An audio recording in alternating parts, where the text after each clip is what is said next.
Greetings, financial enthusiasts. Today, we turn to an ancient source of wisdom, the Bible, specifically 1 Samuel 2:7. This verse tells us, "The Lord sends poverty and wealth. He humbles and he exalts." Now you might be wondering, what does this have to do with personal finance in the 21st century? Quite a lot, actually. This verse speaks to the heart of our attitudes and behaviors about money. It reminds us of a divine truth, that God is in control of both poverty and wealth. It's a powerful message about the dangers of arrogance and the virtue of humility, especially in the context of financial success. In a world that often equates wealth with worth and success with excess, these ancient words offer a refreshing perspective. They challenge us to reconsider our financial practices, to be humble in prosperity and learn from adversity. So let's explore this biblical wisdom and apply it to our financial world today. The Bible verse tells us that the Lord is the ultimate source of poverty and wealth. This profound statement is not merely a religious concept, but a principle that deeply affects our understanding of wealth and financial circumstances. When we recognize that God is in control of our financial situations, it shifts our perspective from a self-centered approach to a God-centered one. It means acknowledging that our wealth is not solely a result of our hard work, intelligence, or innovative ideas. Rather, it's a blessing from above, allowing us to understand that we are stewards, not owners, of the resources we possess. This idea is not to belittle our efforts or to discourage us from striving for financial success, but instead, it's a reminder that the ultimate control over our wealth lies beyond our hands. It's about recognizing that our financial circumstances, whether we experience abundance or scarcity, are within God's purview. This divine control does not play out arbitrarily. The Bible verse also tells us that God humbles and exalts.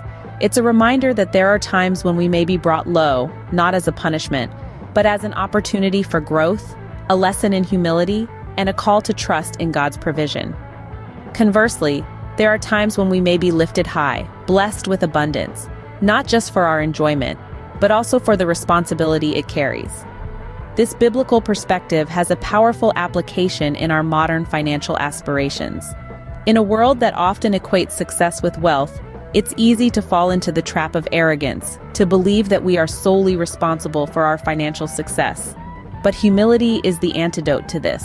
Recognizing God's control over our wealth encourages us to be humble, to remember that every dollar in our bank account is a blessing and a responsibility, not just a reward for our efforts. We are reminded that humility, not arrogance, should guide our approach to wealth. The Bible warns us against arrogance, especially in the context of financial success. Arrogance, in its essence, is an inflated sense of one's worth or importance, often leading to an overbearing manner or presumptuous claims.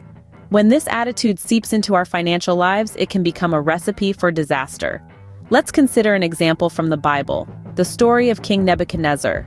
His wealth and power led him to become exceedingly arrogant, to the point where he declared himself to be a god. This arrogance resulted in his downfall, as he was driven away from his kingdom and made to live like an animal until he acknowledged the true God. This story serves as a stark reminder of the potential consequences of arrogance. Now let's bring this concept into contemporary context. Today, we see the pursuit of wealth often leading to materialism, where the value of one's possessions becomes the measure of one's worth. This can easily breed arrogance as individuals begin to equate their self-worth with their net worth. Take, for instance, the case of a successful entrepreneur who, intoxicated by his own success, begins to make reckless investments, ignoring the advice of his financial advisors. He believes his Midas touch will turn everything into gold. But, as reality would have it, his arrogance leads him to financial ruin. This is not an isolated case. History is replete with examples of individuals and corporations who, driven by arrogance, made poor financial decisions that led to their downfall. The 2008 financial crisis is a prime example, where the arrogance of financial institutions believing they were too big to fail led to a global economic meltdown. Arrogance can blind us, leading to poor financial choices and even downfall. It makes us believe that we are invincible, that we can bend the rules of finance to our will. But the truth is, no one is immune to the laws of economics. No one is above the potential for financial loss. So as we navigate our financial journeys, let's remember the dangers of arrogance. Let's strive for humility, wisdom, and responsible stewardship of our resources. Because at the end of the day, arrogance can blind us, leading to poor financial choices and even downfall. Humility, on the other hand, is a virtue that guides us to make wise financial decisions. It's a trait that often gets overlooked in the hustle and bustle of our modern world, where the pursuit of wealth and success can be relentless. But let's pause for a moment to consider what humility really means in the context of financial success. Humility isn't about being meek or submissive, nor is it about downplaying our successes or feeling undeserving of wealth. Rather, it's about recognizing that our financial success isn't solely the result of our own hard work or cleverness. It's about understanding that many factors outside our control, such as the circumstances of our birth, the opportunities we've been given, and yes, even luck, have played a significant role in our financial journey. This recognition can lead to a profound sense of gratitude, which in turn can guide us to make more responsible and wise financial decisions. When we're humble, we're more likely to save and invest wisely, to give generously, and to avoid the pitfalls of materialism and overconsumption. We're more likely to view our wealth not as a status symbol or a measure of our worth, but as a tool that can be used for good. So how can we cultivate humility in our financial journey? It starts with reflection. Take a moment to consider all the factors that have contributed to your financial success. Acknowledge the role of others in your journey, and express gratitude for the opportunities you've been given. Next, practice generosity. Giving not only benefits those in need, but it also helps us to keep our wealth in perspective and to recognize our interdependence with others. Finally, seek wisdom. Learn from those who have gone before you, and don't be afraid to ask for help or advice. Remember, no one has all the answers, and we all have something to learn. Humility can be the key to financial success and responsible stewardship. It can guide us to make wise decisions, to give generously, and to use our wealth in a way that benefits not only ourselves, but also the world around us. God's purpose in our financial circumstances goes beyond our material status. It's not just about the numbers in our bank accounts or the possessions we've amassed. It's about something deeper, something more profound. It's about the potential for spiritual growth and character development that can arise from our financial situations. Whether we are walking through seasons of plenty or times of scarcity, God uses these experiences to mold us, to shape us, to refine us. In the furnace of financial challenges, our character is tested and our values are clarified. We are given the opportunity to grow in patience, perseverance, generosity, and trust.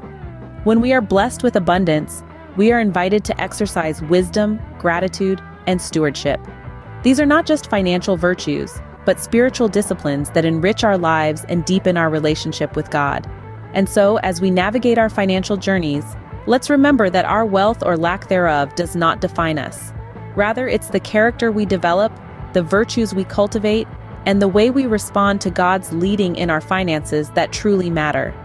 We are not just stewards of our monetary resources, but also of our spiritual growth. Our financial circumstances, whether they involve poverty or wealth, are opportunities for us to grow, to learn, to mature. We are called to see beyond the material, to the spiritual growth that can arise from our financial situations. So, how do we apply these biblical principles to our finances today? In a world where the chase for wealth can often lead to arrogance, it's important to remember the value of humility in our financial journey. Humility keeps us grounded, reminding us that wealth is not the end goal, but a tool that can be used for good. To cultivate humility in our financial decisions, we must first acknowledge that our financial standing is not solely a result of our own doing, but rather a mix of circumstances, opportunities, and divine providence. This understanding helps us to remain humble, regardless of our financial status. Secondly, we can practice humility by being generous. Generosity is a tangible expression of humility, reminding us that our wealth is not just for our own consumption, but can be used to benefit others as well. Lastly, humility leads us to seek wisdom in our financial decisions, avoiding rash actions driven by greed or arrogance. Remember, humility and wisdom are the keys to financial success. In conclusion, we've explored the biblical principles of humility and arrogance in the context of wealth. We've seen that God is the ultimate source of poverty and wealth, and that arrogance can lead to downfall, while humility can lead to wise financial decisions. We've also discovered that God's purpose in our financial circumstances goes beyond material wealth. As we navigate our financial journeys, let's remember 1 Samuel 2:7, and consider how we can apply these principles to our lives. Thank you for watching, and until next time, stay humble and wise in your financial decisions.